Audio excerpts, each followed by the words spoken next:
Good afternoon, grade 3. Hope you guys are doing well. As you guys know, I said yesterday that today will be your grammar day. So let's get straight into the lesson.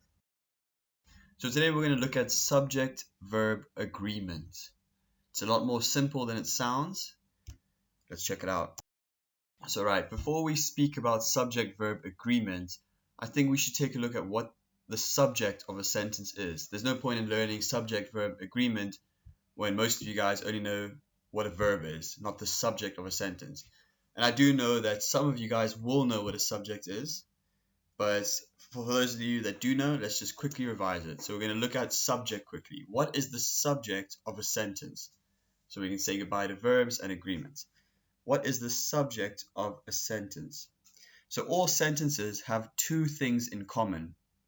One is that they all have at least one subject, and two is that they have at least one verb. So let's talk about how to find the subject of your sentence. Let's start by looking at a short sentence as an example. Now this is a very short sentence. Ahmed wept. Now the word wept is a synonym, or it means the same as cry. So Ahmed cried. Okay? So there's a picture of Ahmed and he's crying. So to find the subject, which is either a noun or a pronoun, so the subject will be either a noun or pronoun. So now we know that the word wept or crying is an action word. So it's a verb. So now we need to find who it is who wept. Well, Ahmed wept. So Ahmed is the subject. Now that's a simple sentence. Let's look at another. Okay, a little bit of a bigger sentence, but the crowd cheered or celebrated for the athlete. Now we start by looking for the verb in the sentence. If you guys guessed cheered, that is correct. It is the action word in the sentence. So now the simplest way to find the subject of the sentence is who is performing the verb in the sentence. Who is doing the verb, or what is doing the verb? So as you can see, the athlete might be the most interesting part of the sentence, but who is cheering? The crowd. Oh, the arrow should be a little bit further right, but the crowd is cheering for the athlete. So crowd is the subject. I want you guys to note though, however, that you can always find the subject by looking for the verb, but the subject will not always be a person or people. It can also be an inanimate object. It can be a chair. It can be an idea or thought. It can be a lot of different things. But for now, just keep in mind that look for the verb and look who is performing the verb. Okay guys, the next thing I want to take a look at quickly before we go more into subject-verb agreement is singular and plural. I know this should be easy for a lot of you guys, but singular is one. For example, one cat, one desk, one dog, one bed, one person, anything like that. Plural is two or more. Two cats, two desks, two people, for example. So now we've done singular and plural nouns. We have done this in the past. You guys should know that the way the singular to plural nouns work is you'll get one cat, and that is singular. And to make it plural, you would say two cats. So you'd add an S to the word. Two cats, or the cats, whatever you want to say. But you add an S to the plural form of the noun. Now, the way verbs work is the complete opposite. So you don't add an S to the plural, but the singular. Let's take a look. Great, so let's look at two examples first. Okay, the cat runs. So if you guys look, cat is singular. Look at the picture, there is one cat. So look at the verb now. It's also a singular verb. So we add an S. The cat runs. Now, if there were two cats, we would say the cats run and drop the S. Let's take an example. The bees sting. You see there's 3 bees. So the bees is plural, more than one. And sting must also be plural. The verb must be plural. So we drop the S.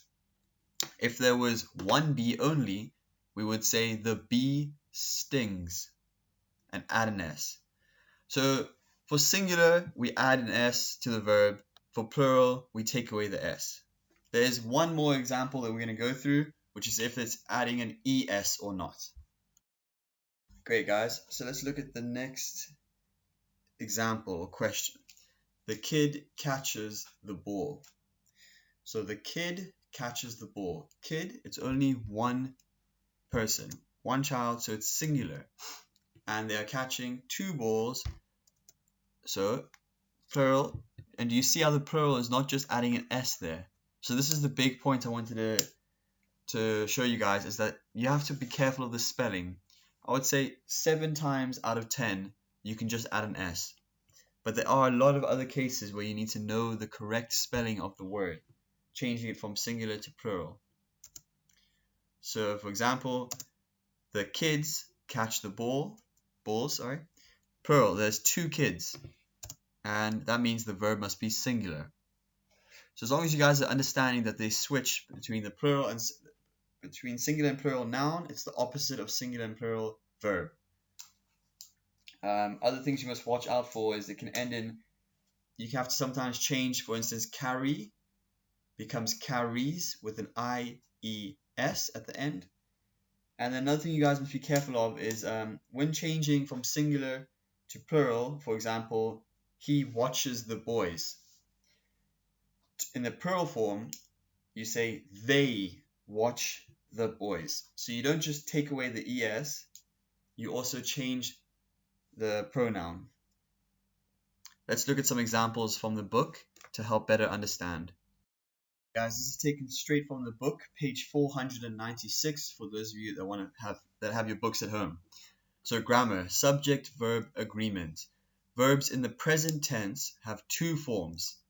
When the subject is singular, add S or ES to the verb.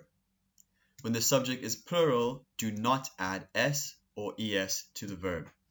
So let's look at a few examples. The boy, one boy, climbs a mountain. The plural form, the boys, indicating more than one boy, climb a mountain. Singular, the group waits below. Plural, the groups wait below. Singular, one scout returns. The plural form is the scouts return. And finally, singular, he watches the boys. And plural form is they watch the boys. In your writing, pay attention to the endings of the verbs you use. The correct form to use depends on what the subject of the sentence is. Always check the spelling of each verb ending. The hiker climbs the mountain. The hikers climb the mountain. So let's look at singular subject. The man watches an eagle. The eagle carries a fish in its talons. Plural subject, the men. So not only do you take away the ES there, you have to change man to the plural form, which is men. The men watch an eagle. And finally, eagles carry fish in their talons. Great, guys. So this is a try this. I'm going to do it for you now. I really urge you guys to pause the video now. If you want to scribble it down on a piece of paper, what you think the answer is before I give you guys the answer. So work with a partner, read each sentence aloud, choose the correct verb for each sentence. What function or job does the verb have in each sentence? So the first one is the scouts, meaning more than one scout. So I know already that the verb must be without an S. So the scouts, plural, start their hike. A hill, so it's only one hill. So I know that the verb must be plural. A hill rises sharply. They, which is plural, talking about more than one person, which means the verb must be singular. They struggle over the rocks. The hot sun, one sun only, So it must be plural. Shines down on them. David, there's only one David, which means it must be plural. David gets to the top first. Fantastic, guys. That's the end of the video. I will be sending a small worksheet out to try and reinforce what you've just learned. So I don't think it's that hard. You guys know singular and plural nouns. It's the complete opposite for verbs. The biggest thing to remember is the spelling of the verbs. Most likely you'll have to just add an S, occasionally an ES, and you might have to change the subject. For instance, man, M-A-N, would be men in a plural form. So also I want to say thank you guys for those of you that answered the poll, and it really helps me gauge where you guys are and how much work I should be sending home to you guys. Anyway, talk to you guys tomorrow. Have a great day.